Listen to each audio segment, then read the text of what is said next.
성경에는 이제 죄라고 하는 말도 많이 나오는데 죄라고 하는 말보다 더 많이 나오는 게 축복이에요. 성경은. 축복이라는 말이 참 많이 나와요. 은혜, 축복. 그래서 우리 성경은 신구약 전체를 은혜의 말씀이라고 이제 말합니다. 16가지 정도로 축복의 말씀이 나오는데 가장 대표적인 그 축복의 말씀이 세 가지로 요약이 됩니다. 하나는 이 아슈레라고 하는 말이에요. 아슈레. 시편 1편에 나오는 말이죠. 한순간이 아니라 내 전 생애를 통해서 하나님의 은총이 계속 나에게 봄비처럼 내려주고 내 삶을 인도해주는 그런 축복을 말합니다. 시편 1편을 읽으면 참 은혜스러워요. 일평생에 걸쳤던 하나님의 축복을 경험했던 그런 다윗이나 신앙의 그 영적인 위인들의 그 기도요, 찬송이라고 하는 걸 알게 되기 때문입니다. 또 하나는 토부입니다. 이 토부는 해방을 뜻합니다. 원래는 좋다, 하나님 보시기에 좋았다, 해방을 말하는데 내가 인생에 살다가 보면 재앙이 올 때가 있죠. 어떤 그 누명을 쓸 때도 있고요. 오해를 받기도 하고 그런 어려운 상태에서 나를 구원하고 해방시켜서 이 행복한 상태에 있다. 이걸 가리켜서 토부로 표현합니다. 우리 시편에 보면 이런 걸 아주 구원으로 중요하게 여기죠. 내가 재앙에서 구원을 받았다. 이런. 그리고 이제 마지막에 이 복은 마카리오스라고 하는 말인데 이 마카리오스라고 하는 말은 시편에도 나오지만 가장 집약돼서 표현되고 중요하게 언급되는 게 산상수훈이에요. 하나님의 신령한 세계가 열리는 사람들이죠. 영이 가난한 자는 복이 있다. 하나님 나라가 저희들 거다. 이거 하나님 나라가 열리는 거죠. 하나님 나라는 새하늘과 새 땅이에요. 하늘의 신령한 복입니다. 하늘의 세계가 나에게 열려지는 복인데 이것을 가리켜서 그리스도의 변모의 축복에 참여하는 삶이다. 또는 종말의 축복이다. 이렇게 말합니다. 이게 이제 마지막 예언의 차원에서 열리는 믿음들이고 축복이에요. 그래서 이 부분을 가리켜서 종말의 축복이다. 이렇게 말합니다. 여러분, 종말론이라고 하는 건 복 중에 최고의 복이에요. 오늘 사도행전에 보면 바울하고 바나바가 안디옥에서 전도하다가 회당에 들어가서 설교를 하는데 원래 이 바울이 탁월한 랍비 출신이니까 이 안디옥은 뭐 그 안디옥 교회를 말하지 않습니다. 다른 지역이에요. 저쪽 선교 여행하다가 소아시아 터키 쪽 해변가에 있는 그 도시인데 설교를 해서 첫 설교를 하는데 이분의 첫 설교가 뭐냐면 선택과 예정이에요. 이스라엘이 선택이 됐다. 이스라엘이 예정이 되었다. 그러다가 보니까 하나님이 선택해주고 예정해야만 내가 하나님 믿었다라고 하는 교리가 이제 나오게 되고 그래봐야 다 필요 없다. 나의 의지와 선택으로 믿고 다 구원받는 거다. 뭐 이런 사람들끼리 서로 이제 치고받고 싸움을 합니다. 왜 이런 엄청난 논쟁을 했는가? 어려워서 그런가? 아닙니다. 아주 쉬워요. 그러면 왜 그런 쉬운 내용을 가지고 그토록 논쟁하고 싸움하고 난리를 쳤나? 이유는 간단합니다. 성경으로부터 배우지 않았습니다. 자기가 보고 싶은 것만 보고 가다가 보니까 결국은 하나님 말씀으로부터 예정도, 하나님 말씀으로부터 의지와 이런 것을 배우지 못하고 자기 멋대로 막 해석하다가 100년 동안 사달이 나버린 거죠. 바울에게서는 믿음 생활에서 예정과 선택이 아주 중요합니다. 내가 낳은 게 다 하나님의 은혜고 예정이고 그런데 나는 나를 쳐서 복종시킨다. 의지를 굉장히 중요하게 여깁니다. 그러니까 마음의 할례를 가진 사람들이 의지를 가지고 자기를 쳐서 복종시키겠죠. 마음의 할례는 내가 못 가집니다. 하나님께서 성령으로 주셔야 돼요. 선택하고 예정으로 나에게 은혜로 은사로 주셔야만 내가 마음의 할례를 가지고 살아갈 수 있는 겁니다. 이런 사람들을 가리켜서 바울은 남겨진 자다, 마지막 때 구원을 얻는 자다, 이제 이렇게 말을 하죠. 로마서에 보면은 바울이 놀라운 이야기 합니다. 복음을 전하는데 하나님이 남겨놓은 자가 있습니까? 그랬더니 하나님께서 남겨진 자 7천이 있다. 7천이 있다. 놀라운 이야기죠. 그런데 이제 요한계시록에 가면 이 7천이 14만 4천으로 불어나요. 그래서 참 이 종말이라고 하는 거는 참 축복 중에 축복이로구나. 여기에 굉장히 귀한 은혜가 있죠. 종말론은 절대로 무서운 공포가 아닙니다. 우리가 상상하지 못하는 신비의 구원에 대한 하나님의 축복이고 예언이에요. 여러분, 하나님 말씀 가지고 소설 쓰는 사람들 무사하지 못합니다. 그게 빗나가는 거예요. 엄청난 하나님의 심판이 그들에게 있어요. 조심해야 돼요. 우리가 종말론 그러게 되면 딱 붙들고 살아야 되는 게 오늘 읽었던 스가랴 말씀이에요. 마지막에 종말에 일어나는 사건이 있습니다. 이스라엘에게 하나님의 은혜를 구하는 영과 용서를 비는 영을 하나님이 보내주십니다. 이거 여러분 꼭 밑줄 그어 놓으세요. 공상과학 시리즈 시한부 종말론자들은 이 본문 싹 빼버립니다.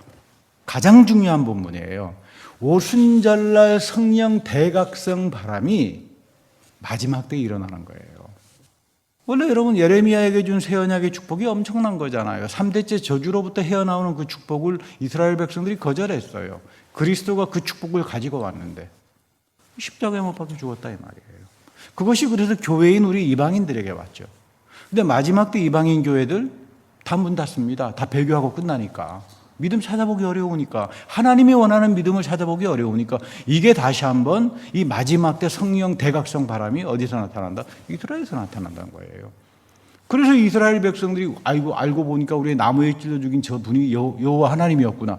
영적 1대 대각성 우름바다의 사건들이 거기서 터지는데 구원이죠. 이거 굉장한 신비죠. 14만 4천이죠. 그래서 여러분 바울이 뭐라고 합니까? 로마서에서 이스라엘 백성들 다 구원받는다. 여기서 여러분 조심해야 돼요. 아니 어디에서 지금 바울은 남은 자가 구원받는다고 그러고 어디서도 다 구원받는다고 그러는가? 예언을 풀어가는 하나님 말씀의 예언을 풀어가는 가장 중요한 거는 보편적인 것이 구체적으로 나타나는 거예요. 이거 양쪽 보지 못하면 뭐 의지 필요 없다, 예정 필요 없다, 그냥 따로따로 하다가도 전부 다 빗나가고 맙니다. 하나님께서 남겨놓은 자들에게 믿음의 은사를 주죠. 은혜죠. 성령 강림절처럼 엄청난 사건이 벌어지지만 거기에서 회개했던 사람은 초대교회에서 회개했던 사람은 3천이에요. 여기서는 이스라엘 전체가 회개한다 그러지만 그렇게 해서 구원을 받는다면 그건 진짜 감사한 일이죠. 근데 난 모르겠다 이렇게 끝나는 거예요. 전 이스라엘에게 구원이 주어질 거다. 물론 거기서 또 뭐 고라처럼 반역하고 별짓하는 사람들이 나타나겠지만 마지막 때 종말은 성령 강림절을 통해서 세상을 구원하는 거다. 이게 성경이 이야기하는 종말이고 축복입니다. 오늘 예수님께서 놀라운 말씀을 해요. 입으로 시인해서 주여 주여 하는 사람들 구원받지 못한다. 아니 뭐 입으로 시인하면 다 구원받는 거 아닙니까? 예수님이 아니라 그래요. 하늘에 계신 내 아버지의 뜻을 행하는 사람이 구원을 얻는다. 이것도 무슨 말인가? 정말 어려운 말이에요. 아니 누가 아버지의 뜻을 알고 행하죠? 누가 하늘에 계신 하나님의 뜻을 알고 행할 수 있죠? 아무도 못합니다. 내가 뭐 하나님 마음속에 들어가 봤습니까? 아무도 없어요. 물론 뭐 교회에서 내가 하나님을 위해 가지고 전부 다 위선적으로 말이야 하겠죠. 다 자기 공치사고 자기 욕심 챙기기 위해 가지고. 근데 하나님 보실 때는 웃긴다 이 말이에요. 다 회칠한 무덤들이다 이 말이에요. 정말 누가 하나님의 뜻을 알고 행할 수 있는가? 아무도 없어요. 이거 지금 인정돼야 돼요. 그런데 이거 아는 사람이 있어요. 하나님께서 죄를 사해 주시고 그를 의롭게 여겨주시는 믿음을 성령으로 받은 사람들이 비로소 하나님의 뜻을 알게 돼요. 왜? 성령의 은사로 다가온 믿음에는 놀라운 두 가지의 은사가 있어요. 그게 사도 바울이 이야기하는 지식과 지혜의 은사예요. 믿음을 갖게 되면 호세아가 이야기하는 것처럼 이 백성이 망그러지는 이유가 믿음 가지고 전부 다 무대뽀들이 돼버리는데 영적 지식이 없어서 다 망그러진다 그 말이에요. 이게 빗나간 믿음들이다. 근데 고린도전서에서 하나님께서 성령의 지식과 지혜의 은사를 덮여주니까 내가 믿음을 갖기 시작하면 말씀의 지식과 지혜가 나타나. 이걸 통해서 내가 아버지 하나님의 뜻을 알기 시작해요. 그래서 그 뜻을 행해가지고 살아가게 되는 거예요. 이게 믿음입니다. 이게 마지막 때 종말에 열리는 예언의 믿음이라고 하는 거죠. 그러니까 여러분 항상 간구해야 돼요.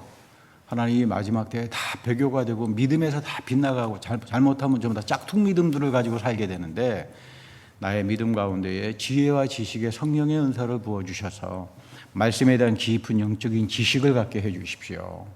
그 영적 지식을 가져서 아버지 하나님이 원하는 뜻을 행하며 살아가는 이런 복된 사람이 되게 해 주십시오. 여러분 항상 기도해야 돼요.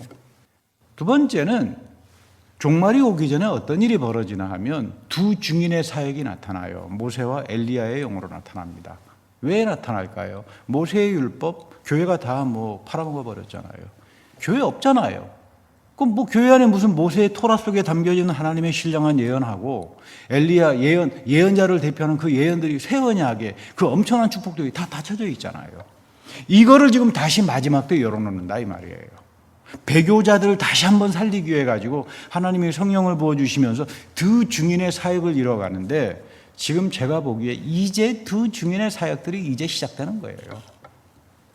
이제 바로 알아야 돼요. 이 영적 지식을 알기 위해서는 성령의 나에게 주시는 지식과 지혜의 은사를 받아야 되는구나. 그렇게 해서 말씀을 읽을 때 하나님의 뜻이 나에게 열리고 하나님의 신령한 세계가 나에게 열리고 그렇게 해서 내가 복된 삶을 살아가게 되는 겁니다. 이것을 깨달은 사람은 성경에 딱 한 사람밖에 없어요. 그게 사도 바울이에요. 제가 이 사도 바울을 읽을 때마다 한숨이 나와요. 신발끈을 내가 묶질 못하겠다 이 말이에요. 불교도 가보고 유교도 가보고 별놈의 종교를 다 가봤지만 사도 바울의 발가락을 쫓아오지 못하더라고요. 이 열리는 새하늘과 새 땅의 세계를 이렇게 본 분이 없어요. 근데 이런 세계가 교회에서 닫혀져 버린다. 다 세속주의화가 돼버리니까, 다 우상주의화가 돼버리니까, 다 자기중심주의가 되다가 보니까 예수님께서 이놈들아 웃기는 소리 하지 마라 그 말이에요. 너희도 믿음에서 다 빗나간다. 바울도 처음에는 이걸 몰라서 숱하게 하나님 믿는 사람들을 박해했는데 담의 설교에서 부활의 주님을 만나고는 이걸 깨달은 거예요. 그래서 갈라디아서에서 그 터지는 이야기를 하잖아요. 메시아가 나무에서 저주를 당했다. 여러분 이게 엄청난 이야기죠. 아니 신명기 토라에는 하나님의 저주받은 사람이 나무에 달려요. 나무에 달린 자는 하나님의 저주받은 자예요. 근데 이 하나님의 저주받은 예수를 메시아라고 바울이 가만히 있을 수가 없죠. 근데 담에색에서 부활의 그리스도를 만나고 비로소 예레미야의 3대째 저주가 이분을 통해서 우리가 받아야 될 저주를 그리스도가 받았구나. 그래가지고 돌아서는 거예요. 예레미야의 새 언약을 얼마나 잘 알겠습니까? 바울이 바리새파 출신인데. 근데 그것이 예수를 통해서 우리에게 3대째 저주가 해방됐구나. 이거를 본 거예요. 담에색에서. 유일하게 한 사람입니다. 그래서 여러분 고린도전서를 할지 바울의 이야기 보면 구구절절 오리라는 게 새 언약의 복음이에요. 너희도 이 복음으로 들어가지 못하면 그 엄청난 죄의 귀결과 저주에서 이거 해결받지 못한다. 어떤 분은 목사님 같은 분이 무슨 이단들이나 이야기하는 죄의 저주 이런 이야기를 하십니까? 왜요? 이거 이단들이 하는 이야기입니까? 누가 그런 이야기를 교회에서 믿습니까? 그래서 제가 그렇구나. 요즘 예수님 말씀이 똑같구나. 교회는 안 믿어요. 하나님 말씀. 근데 이런 하나님 말씀 믿는 사람들이 교회가 아니라 누구냐? 유전공학자들이에요. 제가 그래서 유전공학을 10년간 전문적으로 공부했어요. 버클리에서. 이 비밀을 과학적으로 풀고 싶어서 자연과학자들이 믿어요. 이 3대째 저주가 얼마나 무서운 거라고 하는 거를 교인들은 안 믿어요. 다 배교돼 버린 사람들이죠. 그러니까 이 하나님을 만나기 위해서 하나님이 나의 믿음을 의로운 믿음으로 여겨주시고 끊임없이 제사함이 돼야 되는데 이게 안 되는 거예요. 우리 회개 그러면 이렇게 생각하잖아요. 그냥 쥐하고 눈물 몇 번 흘리고 또 그 다음날 돌아서면 똑같은 짓 또 하고. 여러분 이거 회개 아니에요. 그거 여러분 착각하지 마세요. 회개는 메타노이아예요. 메타노이아. 메타피직. 메타란 말은 이전에 앞서에 있다 이 말이죠. 형이상학 그러기에는 물리 이전의 세계다. 그래서 형이상학을 말하잖아요. 마찬가지로 메타하면 노이아하면 내 생각 이전으로 그 말이에요. 내가 가지고 있는 편견 무슨 경험 이런 거 다 필요 없다 이 말이에요. 그 메타 그 이전에 돌아가서 하나님 말씀 앞에 정직하게 서는 거예요. 그러려면 자기를 객관화시켜야죠. 그래서 여러분들을 제가 8년 9년 동안 죽어라 하고 훈련시킨 게 뭡니까? 과로에 묶으세요. 묶지 않으면 여러분 구원받지 못합니다. 그 이야기예요. 회개가 안 일어나는데 죄 문제가 해결이 되지 않는데 어떻게 구원을 받아요? 묶어라.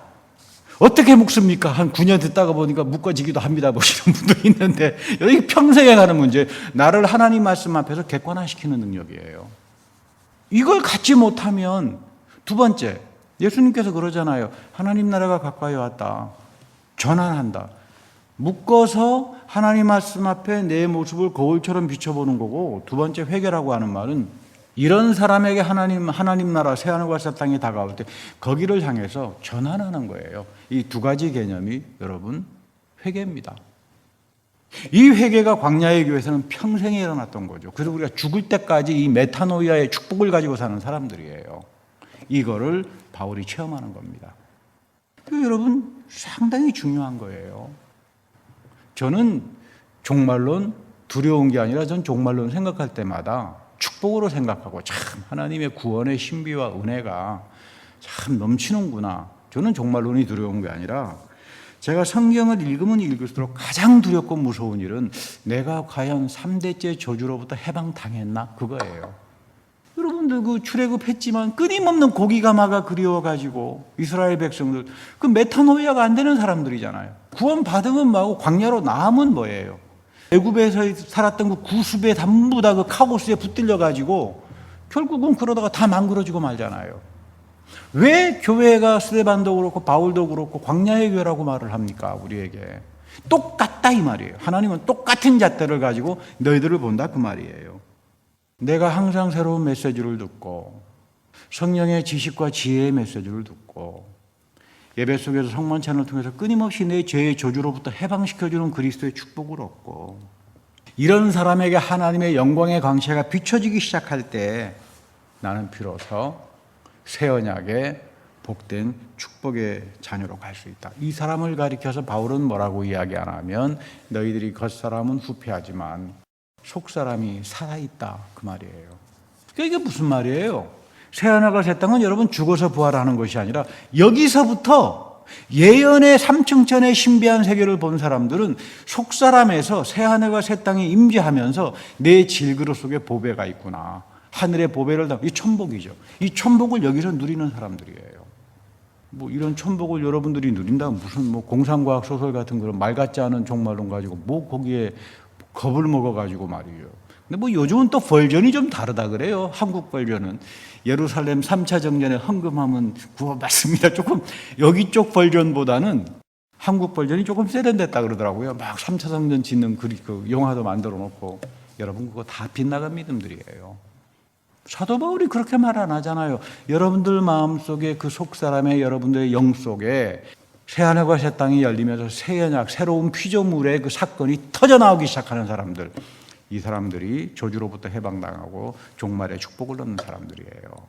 이런 사람들을 가리켜서 마지막 때 죽을 때 하나님 앞에서 영적인 정결의 심판을 당하고 부활의 몸으로 간다 이렇게 말을 하는 겁니다. 이게 살아있다면 종말론은 축복이지 우리가 염려해야 되는 것은 종말론이 아니라 내가 과연 3대째 저주로부터 헤어나오는 이 마음의 할례를 가지고 죽을 때까지 살아가느냐. 이게 나에게 없으면 교회 10년, 100년을 다녀봐야 아무런 소용이 없어요. 광야의 교회하고 똑같다 그 말이에요. 그래서 우리 사도 바울 선생이 구원이라고 하는 말을 보면 전부 다 미래형이에요. 제가 구원의 확신이라는 말을 찾아보고 싶어서 숱하게 찾아봤지만 그런 말 못 찾았어요. 한국말, 영어로는 안 나오더라고요. 근데 딱 한 번, 사도 바울이 딱 한 번 나는 이 구원을 받았다. 현재 완료형. 원타임 베이스 셀베이션으로 이야기한 내용으로 딱 한 번 나와요. 그게 뭐냐면 나는 이 소망으로 구원을 얻었네. 이 소망이 뭡니까? 몸이 다시 사는 거죠. 내가 삼층천을 봤어. 내 속사람이 새하늘과 새 땅이 임재하기 시작하면서 살아나기 시작해. 그래서 나는 이 체험 때문에 나는 이 소망으로 구원 얻는 거야. 난 죽으면 몸이 부활할 거야. 이걸 가리켜서 구원의 확신이라고 하는 거예요. 그러니까 이거 체험하지 않고 내 영 속에 속사람이 살아나는 것들 이거를 체험하지 못하면 새 언약을 통해 가지고 주어지는 저주로부터의 해방이라고 하는 걸 우리가 누리지 못하면 그 예수님께서 똑같은 말이죠. 그 마지막 때 너 믿음 거 찾아보겠느냐? 그 믿음 가지고 너가 만들어가는 믿음 가지고는 엄두에도 나지 않아. 그런 말이죠. 예언이 안 열리는 거예요.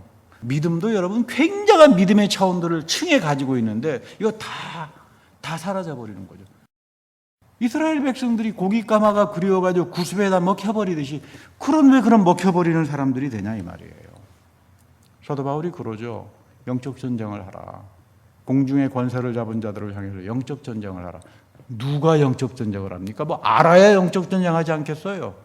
공중의 권세를 잡았다. 순간 잘못된 미디어 정보 유튜브를 통해 가지고 사람들을 전부 다 바보로 만들어 버리는데, 다 빗나가게 하는데, 그걸 꿰뚫어 보고 하나님 말씀의 가치를 가지고 저거 아니야, 이해할 것 이해하고 아니할 것 아니할 수 있는 영적 분별을 가진 사람들은 그 사람들의 속사람 안에 새하늘과 새 땅이 살아나는 사람들이에요. 이런 사람들을 가리켜서 삼층천을 본 사람들이라고 말을 하는 겁니다. 앞으로 남겨진 시간 한 5년 정도, 오늘 설교 속에 했던 이야기들이 5년 동안 반복될 겁니다. 아, 이 교회라고 하는 건 영적 사건이로구나. 마감의 할례라고 하는 건 이런 엄청난 내용을 담고 있구나. 나의 신앙생활이라고 하는 게 철저하게 광야의 교회로구나. 하나님은 그렇게 나에게 역사하는구나. 그런 것들을 통해서 정말 마지막 때 종말의 축복을 경험하고 모든 것들을 다스리고 그런 은혜 가운데 거하는 존귀한 인생이 되기를 축복합니다.